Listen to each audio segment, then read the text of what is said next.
Give me your eyes for just 1 second. Give me your eyes so I can see everything that I keep missing. Give me your love for humanity. Give me your arms for the broken-hearted, the ones that are far beyond my reach. Give me your heart for the ones forgotten. Give me your eyes so I can see.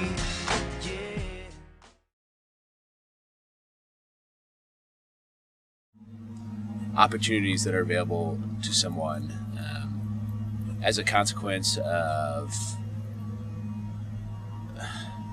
their position in society and their wealth and like people's perceptions of them. So. And to me it means based on your income, what social class you fall in. Being an economics student, I look at it very technically, and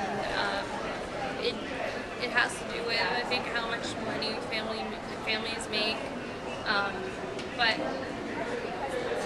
yeah, I guess how they live day to day and what their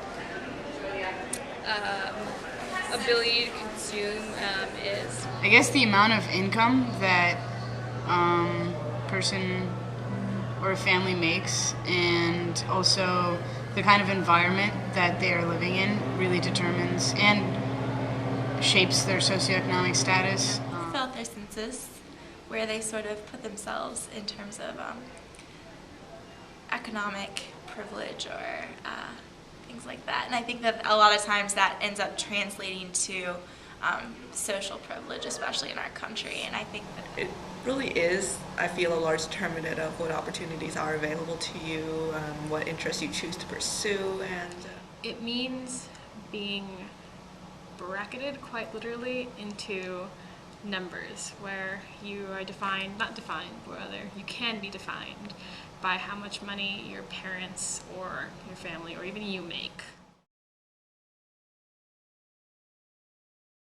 I think that my socioeconomic status affects who I am to a very large extent.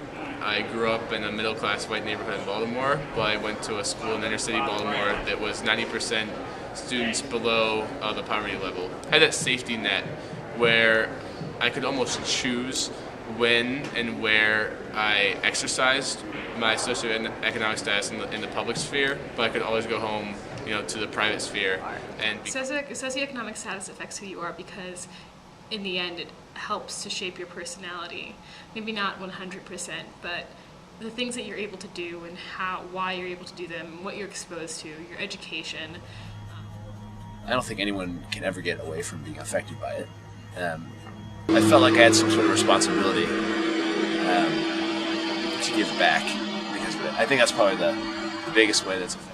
just looking at the big picture, I'm pretty sure it has given me privileges and opportunities that may not have been available to me if I were not quite as well off as I am. And I always thought everyone was the same, and more or less everyone can afford the same things. And then when I went to private school, I realized, one, how lucky I was, but also how there's always going to be someone who's more fortunate and less fortunate than you are. And I know that it doesn't affect directly, as in I'm not defined by how much money I have or don't have, but I know that I'm at Davidson because I benefit from the Davidson Trust, and I've been given opportunities maybe because I come from a lower socioeconomic status. The place that you grow up in terms of your neighborhood, and just if you live in a really suburban, nice area, or in the ghettos, I think that definitely shapes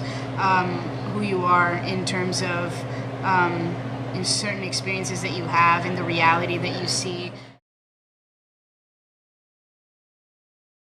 Maybe I'm privileged that I don't see it.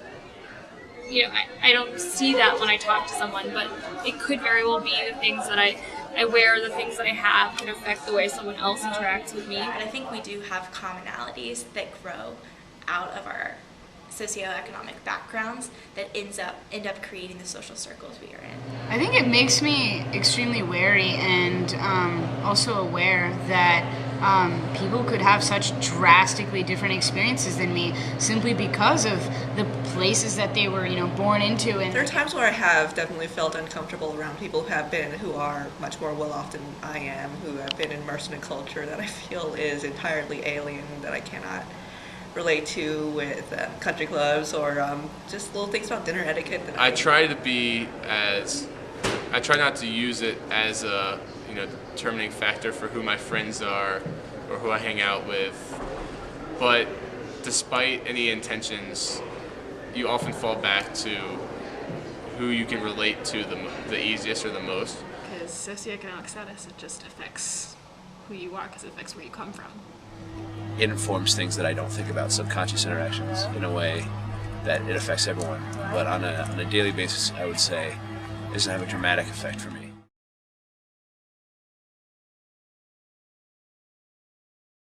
I will say I had an acquaintance in high school who was very low socioeconomic status. He wore the same outfit every day simply because he couldn't afford to buy clothes. I was an advantage because I had a car and I could drive people around. And that's a huge advantage people don't think about. No, I don't think so. I think it served me as an advantage in terms of even being here at Davidson and having the opportunity to attain this kind of education. Our socioeconomic bracket is not very high. So, and because of that, I was able to receive certain federal grants and the alumni trust that I wouldn't have been able to do unless I was in a lower socioeconomic bracket, I guess. That's hard because, all the time, right? I mean, you walk onto a campus like this, and I fit in like white bread. It's hard for me to decipher between whether it was an advantage because of my socioeconomic status or an advantage because I'm white. And that line, I don't know if I feel comfortable drawing because I just, quite frankly, don't know.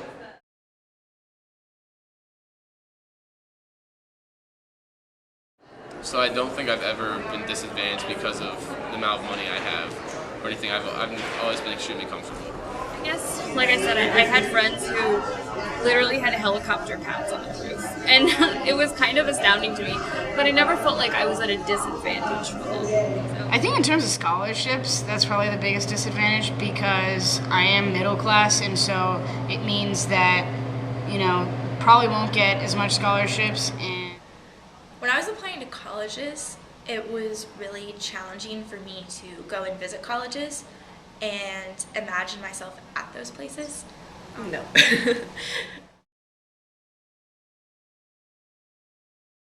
Having the ability to live comfortably and provide not just for yourself, and if you also have a family, then being able to, provide all the basic needs for your family. And it's hard to define when it's permeates so many aspects of your life that is just what feels normal.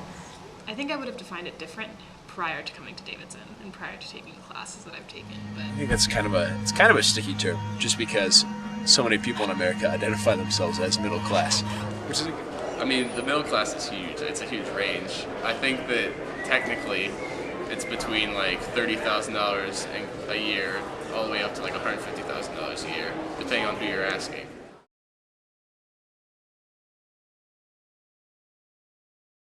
I think the socioeconomic status of the average Davidson student is changing. A lot of that has to do with the Davidson Trust. Yeah, I would definitely say that from what I've seen here, people are really well off. And it may be influencing our behaviors and our social groups more than we recognize. I don't feel like it's affected my interactions with people here much. There have been times when I am reminded that a lot of people here have more money than I do, but I really don't think it has ever mattered. It's definitely more of an upper income place than a lower income place, I think socioeconomic statuses at Davidson aren't talked about because no one wants to be perceived as either too rich or too poor. Everyone's just kind of wavering in the middle. And I don't know if that's good or bad. Give me your eyes for just 1 second. Give me your eyes so I can see everything that I keep missing. Give me your love for humanity. Give me your arms for the broken hearted, the ones that are far beyond my reach. Give me your heart for the ones forgotten. Give me your eyes so I can see.